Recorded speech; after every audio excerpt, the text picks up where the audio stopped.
जय श्री श्याम, हारे के सहारे की जय हो, शीश के दाने की जय हो, लकदातार की जय हो।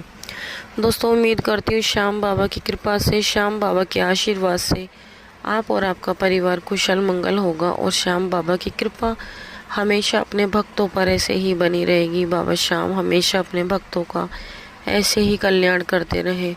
और दोस्तों, जो लोग हमारे वीडियोस को देख रहे हैं, जो नए लोग जुड़ रहे हैं, सबसे पहले वो हमारे चैनल को सब्सक्राइब कर बेल आइकन को ज़रूर प्रेस कर ले, क्योंकि हम लेकर आते हैं अपने चैनल पर श्याम बाबा से जुड़ी जानकारियाँ, श्याम बाबा के सत्य चमत्कार और श्याम बाबा के सत्य अनुभव, जो हम आप सभी लोगों के साथ शेयर करते हैं। और आप भी हमारी वीडियोस को आगे ज़्यादा से ज़्यादा शेयर कीजिए, ताकि और भी लोग श्याम बाबा से जुड़ सकें, श्याम बाबा की कृपा को पा सकें। तो चलिए दोस्तों, ज़्यादा देरी ना करते हुए वीडियो को शुरू करते हैं। वीडियो शुरू करने से पहले सभी भक्तों को जय श्री श्याम। दोस्तों, आज की जो कहानी है वो एक महिला की कहानी है, जिनका नाम सरिता है, जो कि दिल्ली की रहने वाली है। आपको बता दूं कि सरिता जी एक मिडिल क्लास से बिलोंग करती हैं। सरिता जी 3 बहन भाई हैं। सरिता जी की शादी हो चुकी है। सरिता जी बताती हैं। दोस्तों, कहानी को शुरू करने से पहले आपको एक चीज़ कहना चाहूँगी कि कहानी को आप लोग अंत तक ज़रूर सुनना। अगर आप अंत तक नहीं सुनोगे, आपको नहीं पता चल पाएगा कि श्याम बाबा कितने बड़े बड़े चमत्कार करते हैं। श्याम बाबा ने सरिता जी की ज़िंदगी में भी ऐसा चमत्कार किया है जिसे सुनकर हर कोई हैरान है। जब मुझे पता लगा, जब मैंने सुना, तो मेरे को भी बहुत ज़्यादा हैरानी हुई। तो चलिए देखिए, जो सरिता जी हैं, सरिता जी बताती हैं उनकी शादी साल 2014 में हुई थी। सरिता जी की जो ससुराल है, उनके ससुराल में उनकी सासू माँ है, ससुर नहीं है। उनकी 3 नंदे हैं, तीनों नंदों की शादी हो रखी है। और उनके 2 जेठ हैं, वो सबसे छोटी है घर में। सबके पास बच्चे हैं, सब कुछ ठीक है। अब वो मिडिल क्लास में क्या होता है कि अक्सर शादी होने के कुछ ही दिनों बाद सबको लगती है कि भाई जल्दी से खुशखबरी मिले, नई बहू आई है, कोई ना कोई गुड न्यूज़ दे। सरिता जी के साथ भी कुछ ऐसे ही हुआ। शादी को करीब 2 से 3 महीने ही बीते थे। उनसे रोज़ रोज़ कहा जाता कि कोई गुड न्यूज़ है, कोई गुड न्यूज़ है। क्योंकि जो सरिता जी के जो घर वाले हैं, जो ससुराल वाले हैं, एक्चुअली क्या है कि वो जो है ना, थोड़ा गांव टाइप के हैं। उनको है ना आजकल का ये नहीं पता कि भाई आजकल के जो बच्चे हैं वो भी अपनी लाइफ को थोड़ा जीना चाहते हैं। तो सरिता जी का भी बस यही था। सरिता जी चाहती थी कि वो थोड़ा सा अपनी लाइफ को इंजॉय करें, उसके बाद ही वो बच्चों का सुख प्राप्त करें।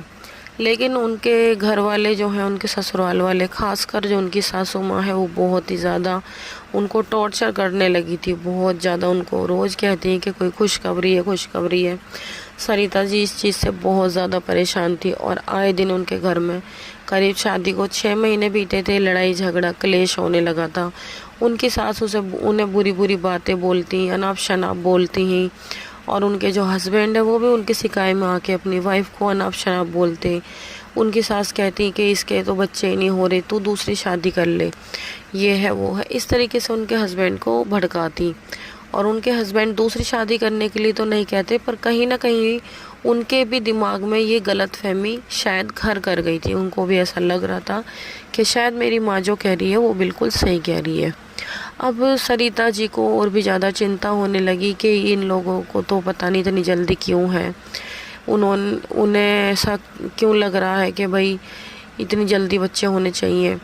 फिर भी उन्होंने अपनी तरफ से पूरी कोशिश करी। वो चाहती थी कि वो भी भाई जल्द से जल्द माँ बन जाए, अगर ऐसे ही इनको कुछ मतलब जल्दी है। अब वो क्या, अपना टेस्ट वगैरह कराने लगे, इलाज कराया उन्होंने काफ़ी, पर उनको कोई फ़र्क नहीं पड़ा। डॉक्टरों ने कह दिया कि भाई तुम माँ नहीं बन सकती हो, बिल्कुल भी तुम ज़िंदगी में कभी माँ नहीं बन सकती, तुम्हारी बच्चेदानी की दोनों ट्यूबें बिल्कुल बंद है और उन्हें ऑपरेशन करके खोला भी नहीं जा सकता, इस तरीके से वो बंद है। अब सरिता जी को जो थोड़ी बहुत उम्मीद थी वो उनकी टूट चुकी। उन्हें लगा था कि भाई, उन्हें शुरू में तो लगा कि बाद में बच्चे करेंगे, लेकिन घर वालों के प्रेशर की वजह से उन्होंने सोचा चलो कर लेंगे। पर जब नहीं हो रहे तो इलाज से पता लगा कि वो माँ नहीं बन सकती। अब सरिता जी की तो मानो जैसे दुनिया ही लुट चुकी थी। सरिता जी का तो रो रो के बुरा हाल। आस पड़ोस वालों को भी सबको पता था कि सरिता इस चीज़ से परेशान है, उसके ससुराल वाले उसे परेशान करते हैं। अब सरिता जी के जो पड़ोसन हैं, वो एक दिन खाटू श्याम जी जा रही थी। सरिता जी से कहने लगी कि सरिता, तू मेरे साथ खाटू श्याम बाबा के दर्शनों के लिए चल। और श्याम बाबा हारे के सहारे, वो सबके सुनते, तेरी भी ज़रूर सुनेंगे, तेरी गोद भर जाएगी। सरिता कहने लगी कि नहीं आंटी, जब डॉक्टरों ने ही ऐसा बोल दिया तो इसमें बाबा क्या करेंगे, बाबा थोड़ी ना ट्यूब खोल देंगे। तो फिर उन आंटी ने समझाया कि देख, बाबा ऐसे ऐसे चमत्कार करते हैं जो तू सोच भी नहीं सकती, तू एक बार मेरे कहने से बाबा के दर्शनों के लिए चल, तेरे 100% बच्चे होंगे।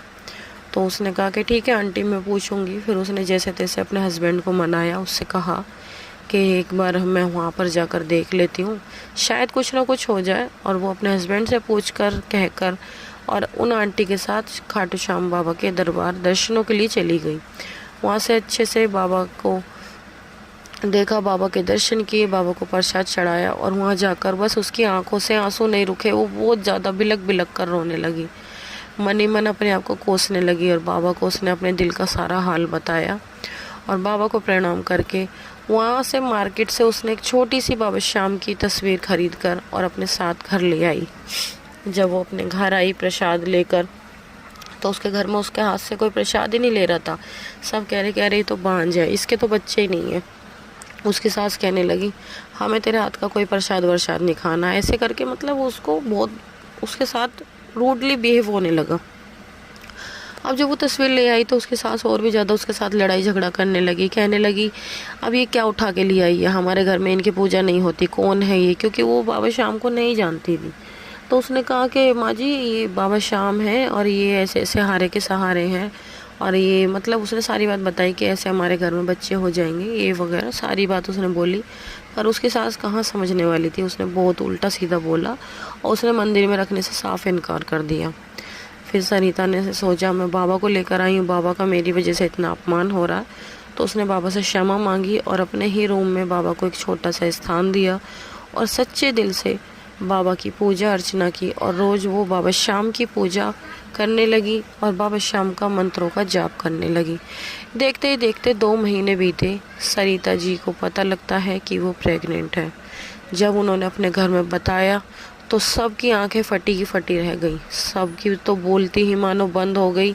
और सासू माँ का तो कुछ हाल ही नहीं, मतलब वो कुछ बोल ही नहीं पा रही थी जब सरिता ने बताया कि वो प्रेग्नेंट है। और फिर उसने अपनी सास को कहा कि मम्मी क्या हुआ, तुम्हें यकीन नहीं हो रहा। तो जब ही सरिता की सास बोलने लगी कि तू मुझे पागल बना रही है, ऐसा कुछ नहीं है, जब डॉक्टर ने मना कर दिया तो ऐसे कैसे हो गया।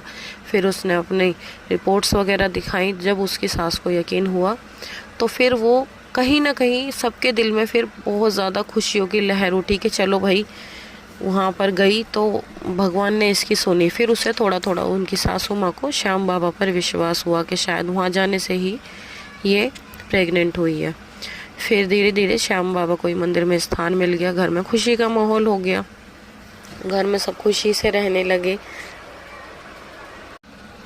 सरिता जी बाबा श्याम की रोज़ पूजा पाठ करती, श्याम बाबा को स्नान आदि कराती। अब एक्चुअली क्या है, श्याम बाबा की मूर्ति नहीं, सॉरी तस्वीर नहीं, मूर्ति लेकर आई थी। अब वो श्याम बाबा को डेली स्नान कराती। अब उसको लगता कि भाई ये श्याम बाबा को जो स्नान का जल है, इसे मैं कहाँ फेंकूँ, ये तो भगवान का है, मैं इसको कहीं फेंक भी नहीं सकती। तो वो क्या करती, उस जल को रोज़ पी जाती। वो उसको लगता कि भाई ये बाबा श्याम का जल है, मैं इसको पी लेती हूँ। वो ऐसे करके रोज़ बाबा श्याम का जल पी जाती। जब सरिता को 7वां महीना लगा, सरिता की हालत बहुत ज़्यादा ख़राब थी। तो सरिता को तुरंत हॉस्पिटल ले जाया गया।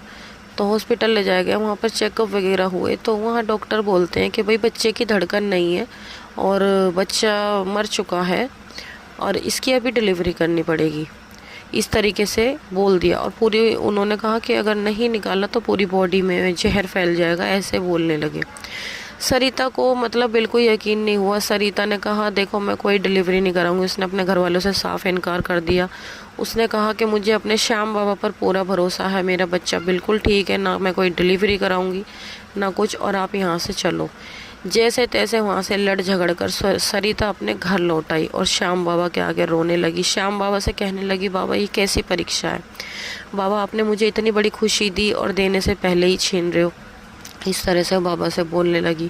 घर में फिर से मातम का माहौल छा गया। लेकिन फिर सरिता मानी नहीं। सरिता डेली वही अपना रूटीन श्याम बाबा की पूजा करती रही और उस जल को पीती रही। देखते ही देखते सरिता को 9वां महीना लग गया और सरिता को कोई दिक्कत परेशानी नहीं हुई। और जब आया उसकी डिलीवरी का टाइम तो डॉक्टर ने कहा कि दोनों में से एक ही बचेगा, या तो माँ बचेगी या बच्चा बचेगा, आप साइन कर दीजिए। उनके घर वालों से साइन करवा लिए कि भाई एक को ही बचा सकते हैं, दोनों में से हम एक को बचा सकते हैं, या तो माँ को या बच्चे को, दोनों को नहीं बचा सकते। ऐसे करके साइन करा ली और बोल दिया कि बच्चे की डिलीवरी ऑपरेशन से होगी, नॉर्मल डिलीवरी नहीं होगी। तो सरिता के दर्द शुरू हो गए। सरिता दर्द में बहुत बुरी तरह से तड़पने लगी और डॉक्टर्स तैयारी भी नहीं कर पाए थे कि देखते ही देखते सरिता के एक सुंदर से प्यारे बेटे ने जन्म लिया। और डॉक्टर्स भी हैरान हो गए, वो भी नॉर्मल डिलीवरी। डॉक्टर कहने लगे ऐसा कैसे हो गया, रिपोर्ट्स में तो कुछ और था, बचने की कोई उम्मीद ही नहीं थी, दोनों में से एक ही बचाया जा सकता, पर ये नॉर्मल डिलीवरी कैसे हो गई, बच्चा कैसे हो गया। पर वो कहते हैं ना, जब श्याम बाबा की छड़ी घूमती है ना तो फिर उसके आगे साइंस में फेल है। सब हैरान थे, खुशी के मारे सब पागल हो गई, घर में खुशियाँ ही खुशियाँ छा गई। और डॉक्टरों ने भी कह दिया कि भगवान के आगे किसी की नहीं चल सकती, क्योंकि सरिता ने कहा ये सब कुछ मेरे श्याम बाबा का आशीर्वाद है, मेरे श्याम बाबा की कृपा है, जिनकी वजह से आज ये सब हुआ है। तो दोस्तों देखा, ऐसे हैं हमारे श्याम बाबा। अगर आप श्याम बाबा पर सच्चा विश्वास रखते हैं तो श्याम बाबा पल पल कदम कदम पर आपके साथ रहते हैं। बस वो थोड़ी सी परीक्षा ज़रूर लेंगे आपकी, लेकिन आपका साथ वो कभी नहीं छोड़ेंगे। आप श्याम बाबा पर अटूट विश्वास रखिए। श्याम बाबा से आप जो मांगोगे, हार कर बाबा के चरणों में जाओगे, बाबा श्याम आपकी ज़रूर सुनेंगे। तो दोस्तों आज की सत्य कहानी यहीं पर समाप्त होती है। आप लोगों को कैसी लगी कमेंट करके ज़रूर बताना, और साथ ही साथ कमेंट बॉक्स में जय श्री श्याम लिखना बिल्कुल भी ना भूलें। कल मिलते हैं एक और नई वीडियो के साथ। जब तक के लिए सभी भक्तों को जय श्री श्याम।